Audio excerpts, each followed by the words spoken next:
Hello students, এখন আমি আলোচনা করব ডাব্লিউবিপি কনস্টেবল মেন্স 2019-এর রিজনিংয়ের সমস্ত কোশ্চেন নিয়ে।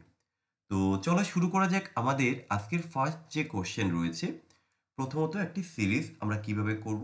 দেখো, সবার প্রথমে তোমাকে লজিক খুঁজে বের করতে হবে। ওকে, তো আমরা একটু লিখে নেব। কি আছে? বি জি, তাই তো?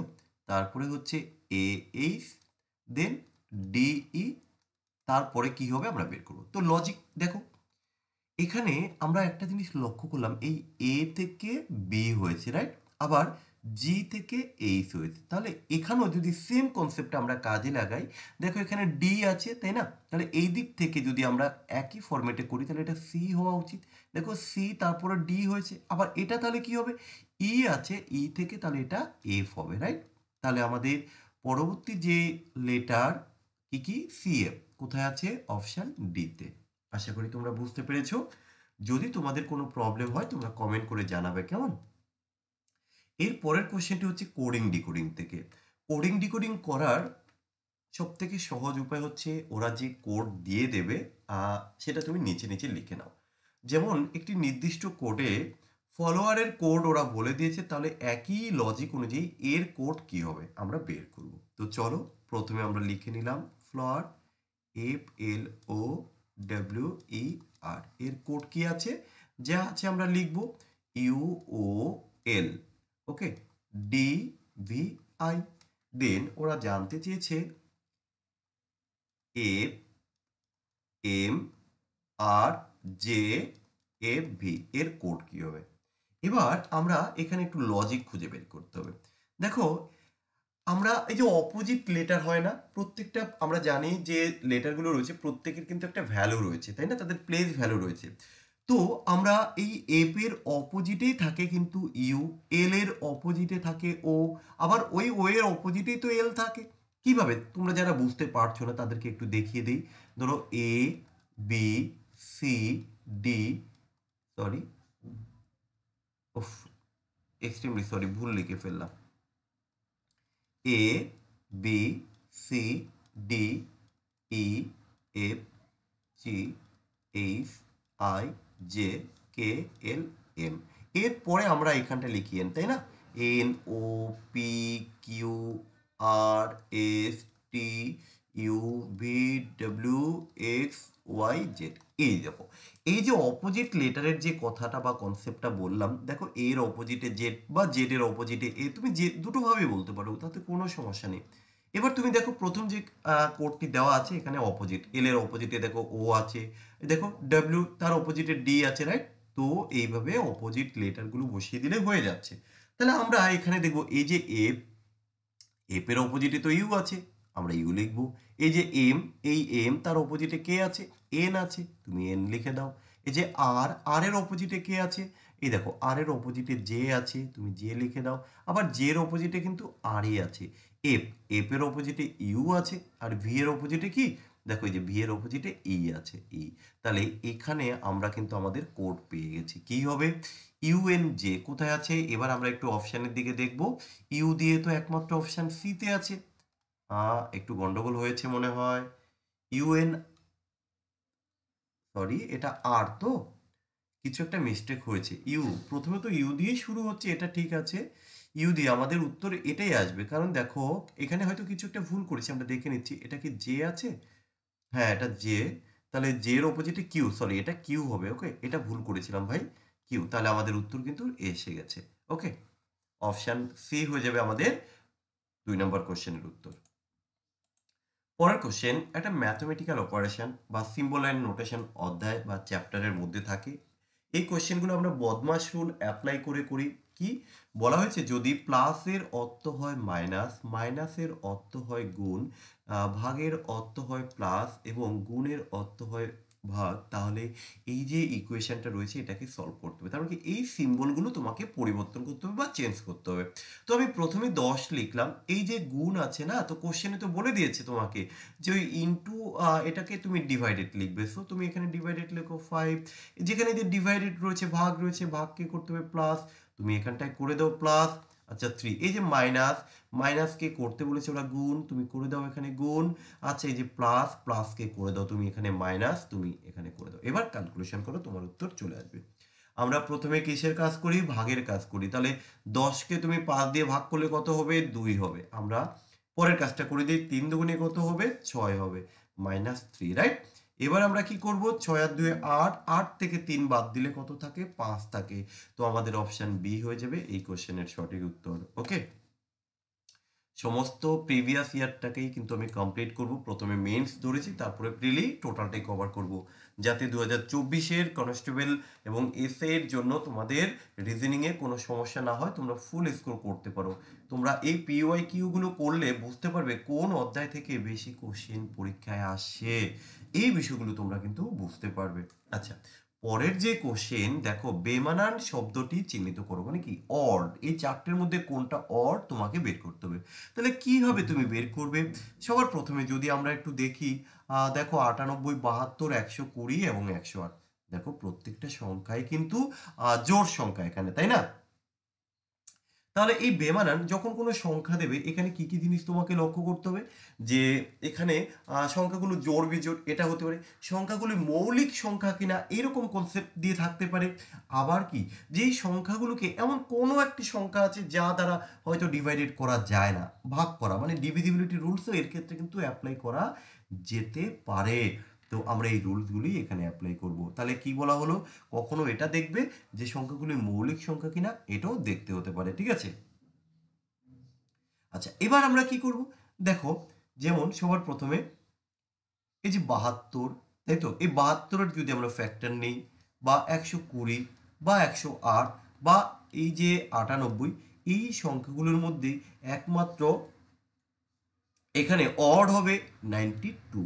এবার তুমি বলে, স্যার আপনি কি করে বুঝলেন? দেখো, একদম কমন একটা সেন্স। আমি এই যে তিনটি সংখ্যার যদি গসাগু নির্ণয় করি, এদের গসাগু যা আসবে, এদের আমি গসাগু করব। কত আসবে? মিনিমাম ধরো এদের গসাগু 12, 12, 12, ইয়েস, আমি এদের গসাগু 12 করতে পারি। তাহলে এবার বলবো আমি, 12 দিয়ে 72-কে ভাগ করা যায়, 12 দিয়ে একে ভাগ করা যায়, 12 দিয়ে একে ভাগ করা যায়, রাইট? কিন্তু 12 দিয়ে তো অপশন এ, একে ভাগ করা যায় না।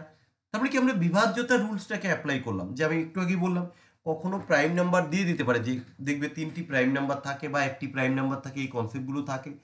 আবার আমরা এখানে কি করলাম? বিভাজ্যতা, যে এমন একটি সংখ্যা দিয়ে দেখলাম যে তিনটাকে ভাগ করা যায় কিন্তু একটি সংখ্যা ভাগ করা যায় না, আমরা তাকে অড বলতেই পারি। পরের কোশ্চেন দেখো, আবার একটা লজিক্যালি কোশ্চেন। 35-এর সাথে যদি আমরা 48 যোগ করি তাহলে নাকি 40 হয়। আবার 23-এর সাথে 34 যোগ করলে 24 হয়। 25-এর সাথে 24 যোগ করলে 26 হয়। তাহলে ওরা জানতে চেয়েছে যে 24-এর সাথে 21 যোগ করলে কত হবে। লজিক খুঁজে বের করতে হবে। দেখো, সবার প্রথমে তুমি একটা কাজ করো, এই প্রত্যেকটা ডিজিটকে যদি যোগ করি আমরা, ধরো এইভাবে বলতে চেয়েছি, 3, 5, 4, 8, কত হয় বলো তো? তুমি বলবে 8 আর 4 12, 12 আর 5 17 আর 3 20। দেখো 20 পেলাম, তার সাথে 2 গুণ করলে কিন্তু 40 হয়। আবার একই রকম ভাবে আমরা এটা একটু চেক করব, দেখো এটা যোগ করলে কত হয়? এই যে 2 প্লাস 3 প্লাস 3 প্লাস 4, তাহলে যোগ করলে 4 আর 3 7 এ 3 10 আর 2 12, দেখো এই যে 12 ইন্টু 2, তার মানে কি, আমরা প্রত্যেকটা ডিজিটকে যোগ করব, তার সাথে 2 গুণ করে দেবো, আমাদের উত্তর চলে আসবে। তো এটা যোগ করো, 1, 4, 2, 1, তাহলে যোগ করলে কত হবে? 4 আর 1 5 আর 2 7 আর 1 8, তার সাথে ইন্টু করো 2, 8 দুগুণে 16, এই যে অপশান ডি হয়ে যাবে আমাদের অপশন উত্তর। ওকে, সরি। পরের কোশ্চেন দেখো, এটাও খুব সহজ, কোডিং ডিকোডিং থেকেই। একটি নির্দিষ্ট সাংকেতিক ভাষা অনুযায়ী 256 এর অর্থ হলো ইউ আর গুড, 637 এর অর্থ হলো উই আর ব্যাড, 358 এর অর্থ হলো গুড অ্যান্ড ব্যাড। তাহলে অ্যান্ড এর সংকেত কি হবে? কিভাবে করবে? দেখো, যে প্যাটার্ন বলছি, যে ফরম্যাট বলছি, ঠিক এইভাবেই করবে, এরকম লিখে নেবে। এর যে কোড আছে, কি বলে দিয়েছে ওরা? You R good. ওকে, এইভাবে নিচে নিচে লিখে নেবে। আবার বলে দিয়েছে 637, এর কোড হলো উই আর ব্যাড। ওকে, আবার 358 এর কোড কি দিয়েছে? Good and bad. এবার তোমাদের সুবিধার্থে আমি একটু নাম্বারিং যদি করি, সে এটাকে 1 নাম্বার করলাম, এটাকে 2 নাম্বার করলাম, এটাকে 3 নাম্বার করলাম। ঠিক আছে? এটাকে 2 নাম্বার। তাহলে এই 1 নাম্বারের মধ্যে এটাকেও আমরা এই পাশেও যদি নাম্বারটা দেই তোমাদের বোঝাতে সুবিধা হবে। রো কলাম আমি বলছি না, এইভাবে যদি বলি। এদিকের 1, এদিকের 1। আমরা দেখব কমন কি আছে, রাইট? তবে মনে রাখবে ধরো এখানে আমাদের AND এর সংকেত চেয়েছে। তাহলে AND আছে এখানে এই যে, তাহলে 3 নাম্বারে আছে AND, তার কোড এই 3 নাম্বারেই থাকবে, কিন্তু এই 3 নাম্বারেই। তার মানে এটা নয় যে এখানে মিডিলে আছে তাই আমি এখানে মিডিল সংখ্যা নেব, এটা কিন্তু নয়। রুলস দেখো, সবার প্রথমে আমরা কমন খুঁজবো। কি কমন খুঁজবো? দেখো এই যে 1 নাম্বার আর 2 নাম্বারের মধ্যে কি কমন পেলাম আমরা? 6 কমন। এই যে 1 নাম্বার আর 2 নাম্বারের মধ্যে 6 কমন।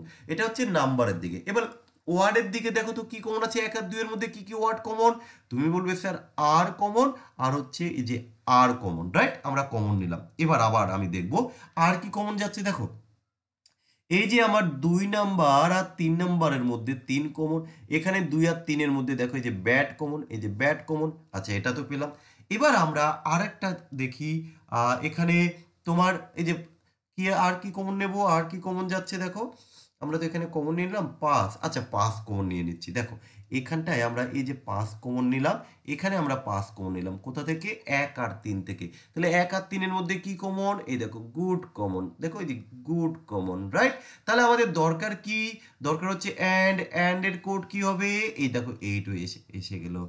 আশা করি সবাই বুঝতে পেরেছো। তা এই জিনিসগুলো কিন্তু একটু খেয়াল রাখবে, কখনো কিন্তু এগুলো যে এটা মিডিলে আছে তাই আমি মিডিল সংখ্যা নেব, ঠিক আছে, এরকম কিন্তু করা যাবে না, তাহলে কিন্তু গন্ডগোল হয়ে যাবে। আচ্ছা, পরের কোশ্চেন। এবারে কোশ্চেন দেখো, সিটিং অ্যারেঞ্জমেন্ট কিভাবে করব আমরা। রাজু, মহেশ, দীনেশ, সুরেশ এবং গীতা একটি সারিতে বসে আছে। তাহলে সিটিং অ্যারেঞ্জমেন্টটা কি? এটা কিন্তু সার্কুলার নয়, মানে সার্কেল নয় আর কি।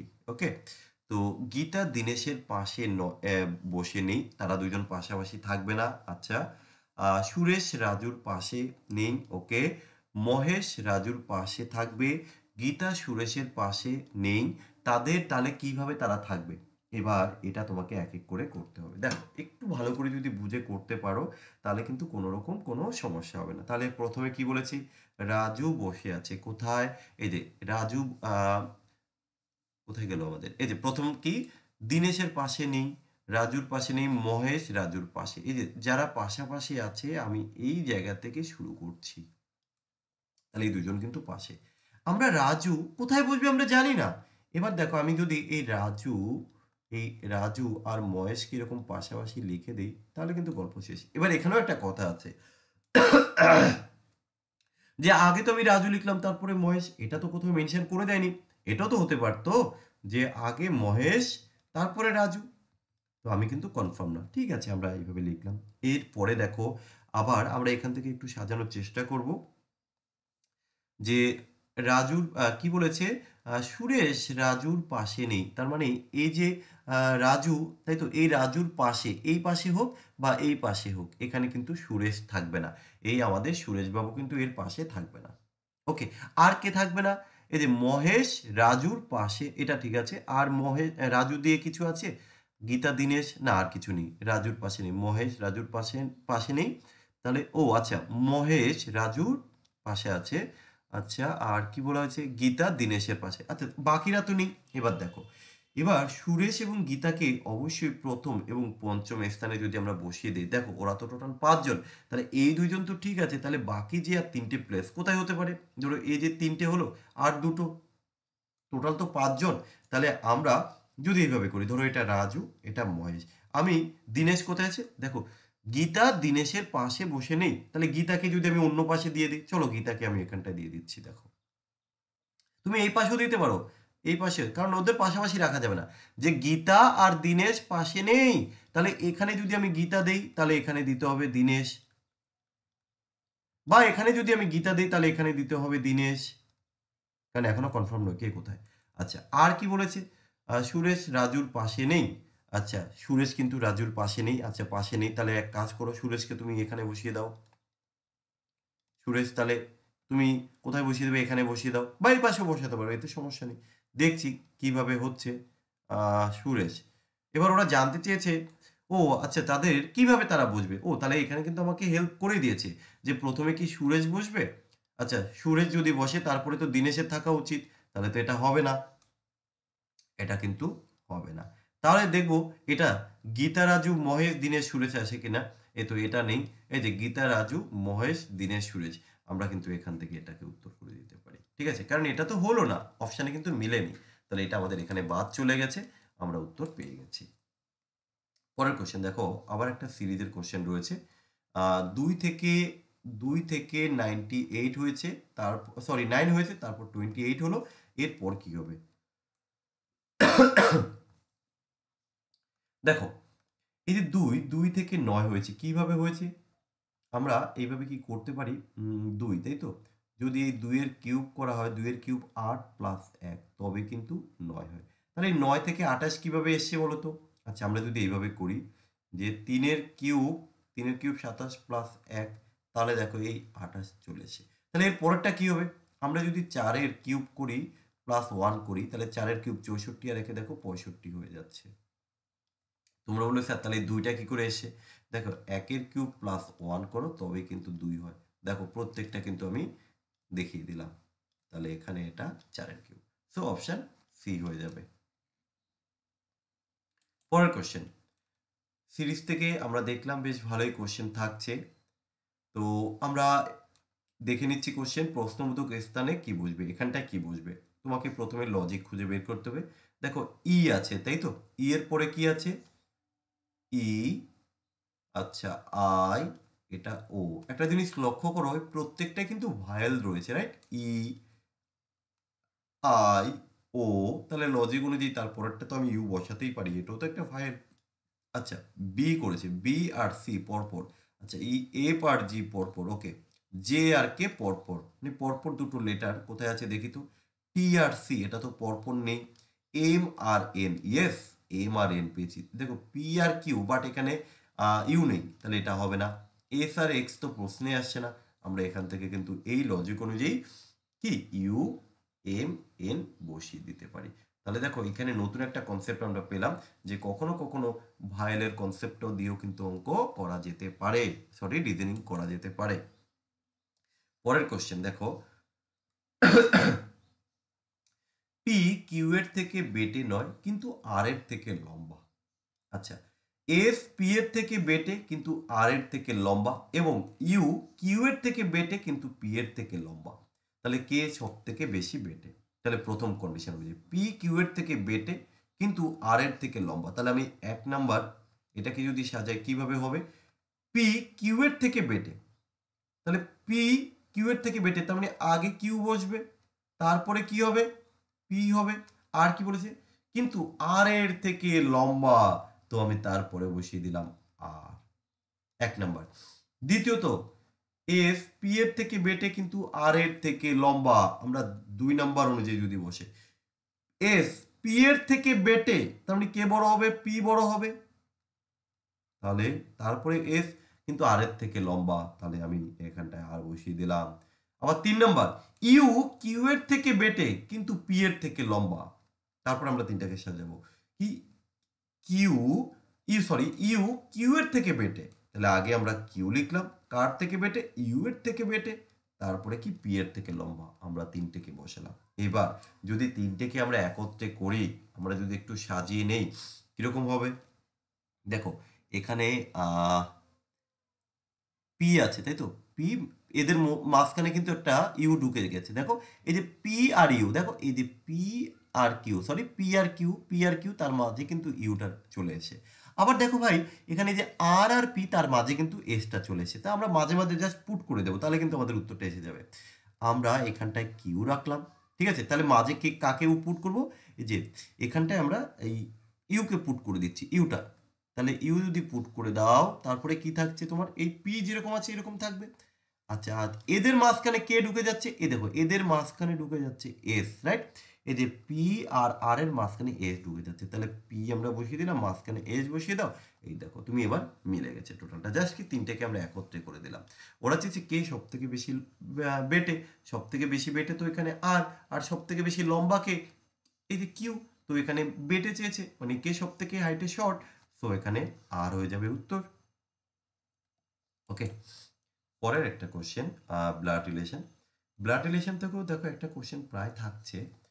এ হলো সি এর বাবা। চলো আমরা একটু ড্রয়িং করে নিই। এ হলো সি এর বাবা। এ বাবা কার বাবা? সি এর বাবা। তাহলে সি কোথায় থাকবে? সি নিচে থাকবে। আচ্ছা, সি এর বাবা। ডি হলো বি এর পুত্র। ডি হলো বি এর পুত্র, তো বি নিচে উপরে থাকবে, ডি নিচে থাকবে। আচ্ছা, পুত্র। আবার ই হলো এ এর ভাই, তাহলে এ যে এ তার ভাই, তাহলে ভাইকে কোথায় রাখবে? আচ্ছা, ই। ভাইকে তো আমরা পাশাপাশি রাখবো, এর যখন ভাই তো চলো আমরা এর পাশে করে দিলাম ই। এরা হলো ভাই। ওকে। আবার বলা হয়েছে সি ডি এর বোন। এই যে সি আর ডি নাকি ভাই বোন। ওকে ফাইন, ঠিক আছে। দেখো একটা জিনিস ভাই, এই যে ডি আর বি, এর এর যদি ছেলে হয়, এই যে ডি হলো বি এর ছেলে, বি এর ছেলে, তাহলে নিশ্চয়ই এর এটা আবার কি বলেছে? এর বোন। তাহলে এরা যদি এর বোন হয়, এর যদি বোন হয়, এর যদি বোন হয়, তাহলে এটা এর মেয়ে হবে, এর মেয়ে হবে, রাইট? এর মেয়ে হবে, এর মেয়ে হবে। আবার এখানে কি বলেছে? সি কে, এর কি? এ হলো সি এর বাবা, আবার এর বাবা সি এর বাবা এটা। তাহলে এরা দুজনের, এদের মধ্যে কিন্তু একটা সম্পর্ক আছে, এদের মধ্যে একটা সম্পর্ক আছে, কারণ এরা স্বামী স্ত্রী হবে, তবেই তো এটা ছেলে এটা মেয়ে। এবং এটা কি? এটা এখানে একটা ফিমেল আসবে, একটা মেল আসবে, তাহলে এবার মেয়েকে ছেলেকে এটা বুঝতে হবে। কিন্তু এখানে সম্পর্কটা কার চেয়েছে আগে সেটা দেখবো। বি এর সাথে ই এর, তাহলে এই বি এর সাথে এই ই এর সম্পর্ক চেয়েছে। দেখো এ আর ই কি? এখানে কোথায় আছে এ আর ই? দেখো এরা ভাই, এই যে এ আর ই যদি ভাই হয়, তাহলে এরা যদি ভাই ভাই হয়, তাহলে এটা, এটা কি? এটা মেল না ফিমেল? এটা তোমাকে দেখতে হবে। এটা মেল না ফিমেল বুঝলে তুমি উত্তর পেয়ে যাবে। এবার এই দুজনের মধ্যে ওরা সম্পর্কটা চেয়েছে, তা আমরা একটু অপশনের দিকে লক্ষ্য করব। এখানে বোন দিয়েছে, দেখো এই দুইজন, এরা দুইজন ভাই বোন, এ আর ই ভাই বোন। আবার এ আর বি হাজব্যান্ড ওয়াইফ। কে হাজব্যান্ড কে ওয়াইফ এখনো কিন্তু আমরা জানি না। এবার দেখো ভালো করে বুঝবে, এই দুজন হচ্ছে হাজব্যান্ড ওয়াইফ, রাইট? তাহলে এটা তো কখনই তার তোমার এই যে বোন হতে পারে না। বি আর ই কি করে বোন হবে? বি আর ই এরা তো ভাই বোন হতে পারে না, কখনই হতে পারে না। এরা হাজব্যান্ড ওয়াইফ, তার মানে কি? যদি সে এটা যদি হাজব্যান্ড হয়, তাহলে এটা ওয়াইফ, ওয়াইফের ভাই, তার মানে শালা হবে। আর এটা যদি তোমার এখানে কি শালা আছে? দেখো নেই। আর যদি এটা তোমার ফিমেল হয়, অর্থাৎ ওয়াইফ হয়, তাহলে এটা কি হবে? এটা হাজবেন্ড, তাহলে হাজবেন্ডের ভাই, তাহলে আমরা তাকে কি বলা হয়? দেওর। দেখো তার উল্টোটা রয়েছে, যে বৌদি, বৌদিটা কিন্তু এখানে রয়েছে, কারণ ই এর সাথে বি এর সঙ্গে ই এর সম্পর্ক, তাহলে ই এর কি হয়? বি, ই এর বৌদি হবে, ই এর বৌদি হবে, তাই না? কারণ এর হাজবেন্ড, হাজবেন্ডের ভাই, তাহলে কি দেওর, তার মানে কি ই এর কি হবে? ই এর বৌদি হবে। তো এখান থেকে আমরা অপশান এ উত্তর করতে পারি।